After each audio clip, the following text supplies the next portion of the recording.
Hello friends, this is Manish and you are welcome to my YouTube channel Study with Manish Pandey.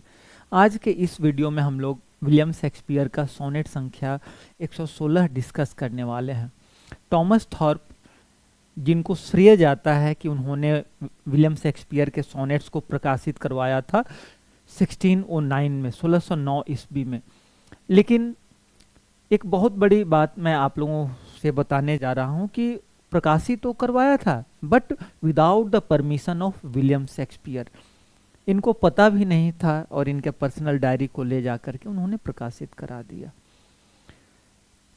इनके sonnets को पढ़ने पर लगता है कि वो सबके सब जो सोनेट्स हैं, 154 जो सोनेट हैं, वो पर्सनल टच वाले हैं।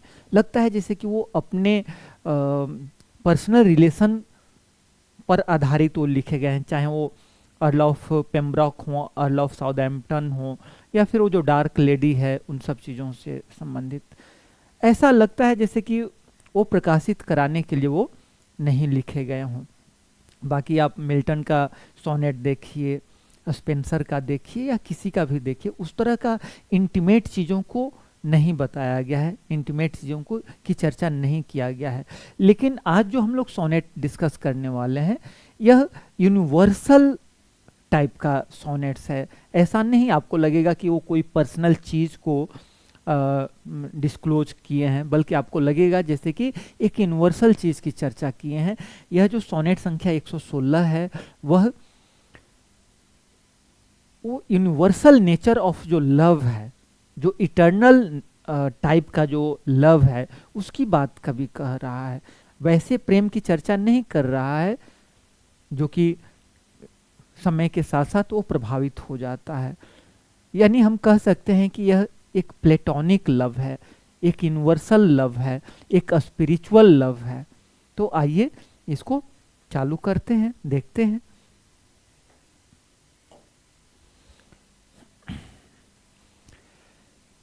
कभी कह रहा है, let me not to the marriage of true minds admit impediments. कभी कह रहा है कि जो ट्रू माइंड्स हैं, जो सच्चे मन वाले हैं, जो दो दिल जो एक दूसरे से गहराई से जुड़े हुए हैं, उनके मैरिज में, ध्यान दीजिएगा, यहाँ मैरिज का अर्थ शादी से नहीं है, बल्कि मैरिज का अर्थ यहाँ है यूनियन। यूनियन मतलब मिलन। तो कह रहा है कभी कि किसी भी तरह का इम्पेडिमेंट्स, किसी भी तरह का हर्डल नहीं होना चाहिए। लेट मी नॉट, मैं किसी भी तरह का हर्डल को मैं नहीं स्वीकार करूंगा, मतलब कि किसी भी तरह का हर्डल नहीं होना चाहिए दो लोग जो एक दूसरे से प्रेम कर रहे हों, है ना।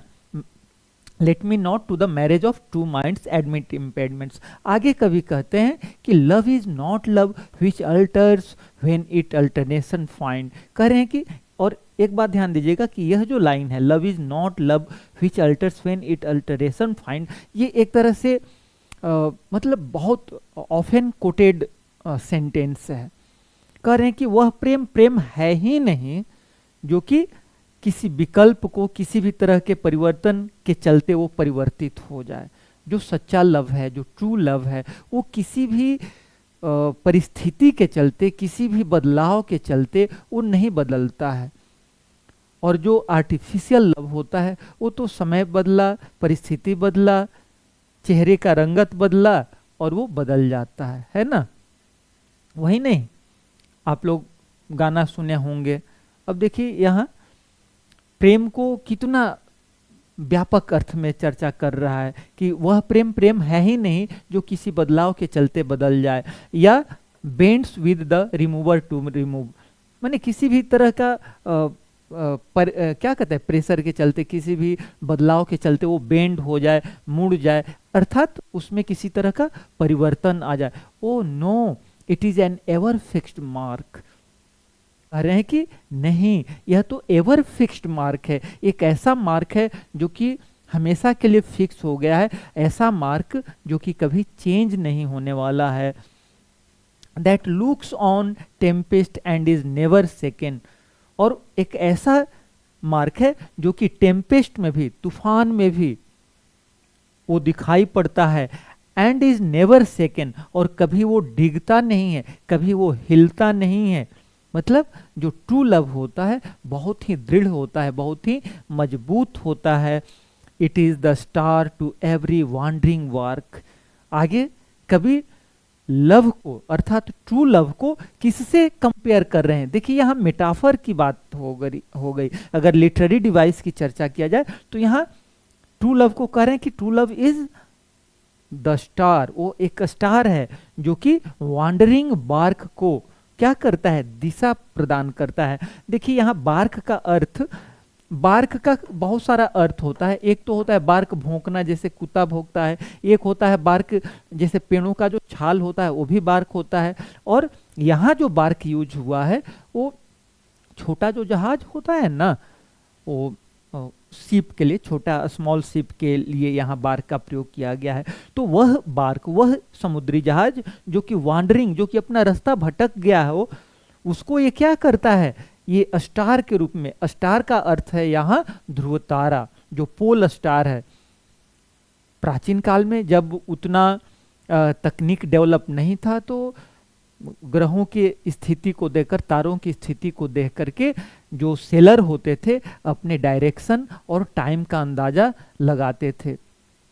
केवल सेलर ही नहीं बल्कि पुराने समय में हमारे गांव घर में जो दादी बाबा पिताजी सब लोग होते थे, वो ग्रहों की स्थिति को, तारों को देख करके समझ जाते थे कि कितनी रात है या कितना टाइम हो रहा होगा, है ना? आप सुने होंगे।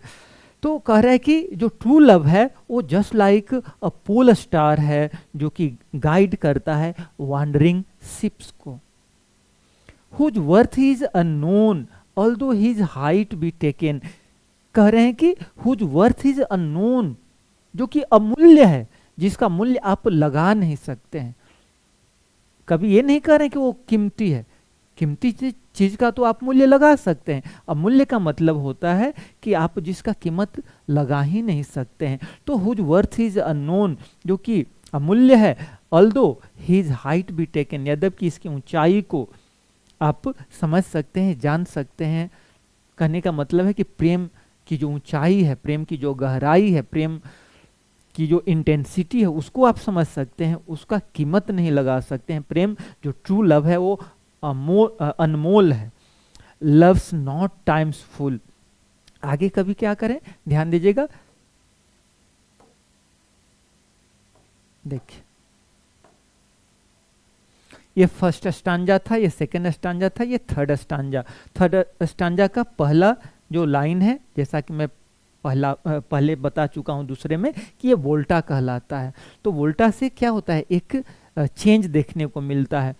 अब कभी क्या कह रहा है कि loves not times fool though rosy lips and cheeks within his bending sickle's compass come. कह रहे कि जो ट्रू लव है उस पर समय का कोई प्रभाव पड़ता ही नहीं है। ट्रू लव समय का गुलाम नहीं है, समय उसका कुछ नहीं कर सकता है। यद्यपि रोजी लिप्स एंड चिक्स, जो गुलाबी होठ हैं, गाल हैं, within his bending sickle compass come, उसके जो सिकल हैं, उसके जो हंसिया हैं, हंसुआ जिससे हम कोई चीज काटते हैं, उसके अंडर में तो आते हैं। इसका मतलब क्या कभी कह रहा है, कह रहा है कि love is not times full, मतलब जो ट्रू लव है उस पर समय का कोई प्रभाव नहीं पड़ता है। यद्यपि जो रोजी लिप्स हैं, गुलाबी होठ हैं, गाल हैं, इसके बेंडिंग सिकल्स के कंपास में, उसके परिधि में आते हैं। कहने का मतलब है कि समय ये कर सकता है कि आपके जो आउटर पर्सनालिटी है, आपका जो बाहरी शरीर है, गाल है, होठ है, शरीर है, उसको तो प्रभावित कर देगा, आपके शरीर को तो बुढ़ा कर देगा, एक दिन शरीर को खत्म भी कर देगा। लेकिन जो प्रेम है, जो कि शाश्वत है, जो कि इटर्नल है, उसको वो कुछ नहीं कर सकता है। शरीर को नुकसान पहुंचा सकता है कि जो रोजी लिप्स है, समय के साथ साथ वो गाल, आंख, वो सब खत्म हो जाएंगे, कमजोर हो जाएंगे, बाहरी जो सुंदरता है वो खत्म हो जाएगी, है ना? वाल्टर डिलामेयर लिखते हैं अपने कविता में, beauty vanishes, beauty passes, however rare rare it be, कि ब्यूटी वैनिसेज ब्यूटी पासेज, जो बाहरी सुंदरता है वो तो गायब हो जाती है, चाहे वो कितनी ही दुर्लभ किस्म की क्यों ना हो। तो यहाँ भी कवि कह रहा है कि यद्यपि वो जो रोजी लिप्स है, चिक्स है, ये सब तो उसके कंपास में आ जाते हैं। अब देखिए यहाँ टाइम को पर्सोनिफाई भी किया गया है। यहाँ अगर लिटरेरी डिवाइस की बात किया जाए तो यहाँ पर्सोनिफिकेशन भी है। कह रहा है कि समय का जो सिकल है, सिकल से क्या करते हैं, किसी चीज को हम काटते हैं, तो लग रहा है कि टाइम कोई आदमी है जो कि सिकल से काट रहा है। किस चीज को काट रहा है, बाहरी सुंदरता को, लिप्स, चिक्स, ये सब। लेकिन जो प्रेम है, सच्चा प्रेम, उस पर ये कुछ नहीं कर सकता है। Love alters not with his brief hours and weeks. प्रेम जो है, सच्चा प्रेम जो है, वो नहीं बदलता है समय बदलने के साथ साथ, but bears it out even to the edge of doom. जो सच्चा प्रेम है वो तो एज ऑफ डूम, ध्यान दीजिएगा, जिसको कहते हैं ना डे ऑफ जजमेंट, वह दिन जिस दिन मनुष्य ऊपर जाता है परमपिता परमेश्वर के यहाँ, जिस दिन उसके सभी कर्मों का लेखा जोखा होता है, तो उस दिन तक जो सच्चा प्रेम है साथ जाता है। देखिए यहां अगर लिटरेरी डिवाइस की बात किया जाए तो कौन सा लिटरेरी डिवाइस यूज हुआ है, हाइपरबोल, है ना। कह रहा है कि कयामत के दिन तक वो साथ में जाता है जो सच्चा प्रेम है। और आगे लास्ट में जो कि कपलेट है, लास्ट 2 लाइन, उसमें कवि क्या कह रहा है कि if this be error and upon me proved I never it nor no man never loved. कवि तो यहाँ चैलेंज कर दे रहा है। यहाँ देखिए विलियम शेक्सपियर का जो कॉन्फिडेंस है, न डिगने वाला जो कॉन्फिडेंस है इटर्नल लव को लेकर के, वो कभी घोषणा कर दे रहा है कि ये जो मैं बातें किया हूं, कौन बातें मैं किया हूं, कि जो सच्चा प्रेम है वो कभी डिगता नहीं है, सच्चा प्रेम कभी परिवर्तित नहीं होता है। समय बदल जाए, परिस्थितियां बदल जाए, उम्र, शरीर बदल जाए, लेकिन सच्चा प्रेम बदलता नहीं है। यह एवर फिक्स्ड मार्क होता है, यह ध्रुव तारे की तरह होता है, जो जिसका पोजीशन कभी चेंज नहीं होता है, बल्कि वो दिशा देने का काम करता है, दिशा प्रदान करने का काम करता है, गाइड करने का काम करता है। और कवि अंत में कह रहा है कि अगर ये बातें क्या हो जाए, if this be error and upon me proved, कि अगर आपको ये एरर लगे, अगर आपको लगे कि जो मैं बात कह रहा हूं वो गलत हो जाए, गलत आप सिद्ध कर दे, तो समझिए कि मैं आज तक कुछ लिखा नहीं और कोई भी आदमी आज तक कोई सच्चा प्रेम किया ही नहीं। तो यहाँ जो लास्ट क्या कहते हैं, लास्ट 2 लाइन है, कपलेट है, उसमें वो विलियम शेक्सपियर का कॉन्फिडेंस दिखता है ना।